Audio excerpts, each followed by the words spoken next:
بعض علماء کا قول ہے کہ حضرت عمر کے زمانے میں نماز تراویح 20 رکعت پر جو اجماع ہوا یہ کیا صحیح ہے؟ دیکھیے، کیا واقعی عمر رضی اللہ عنہ کے زمانے میں 20 رکعت تراویح پر اجماع ہوا ہے؟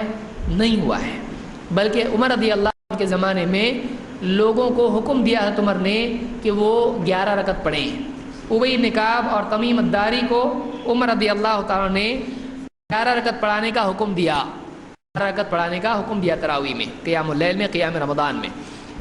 تو اگر واقعی اس پر اجماع ہوا ہوتا 20 رکعتوں پر، علامہ عینی نے کہا کہ تراویح کی رکعت کتنی پڑھی جائے اس پر سلف میں اختلاف ہے، اور اختلاف کے 10 قول ہیں۔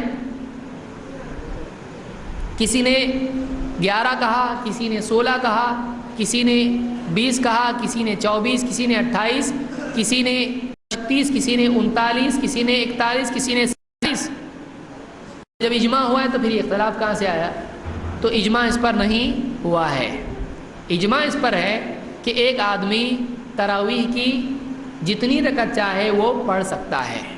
عملی طور پر امت اسی پر متفق ہے، کسی نے کسی کو غلط نہیں کہا، سب کے سب جتنی چاہے آدمی پڑھ سکتا ہے۔ سنت کتنی ہے؟ اللہ کے نبی صلی اللہ علیہ وسلم کا عمل کیا ہے؟ 11 رکعت پڑھنا ہے۔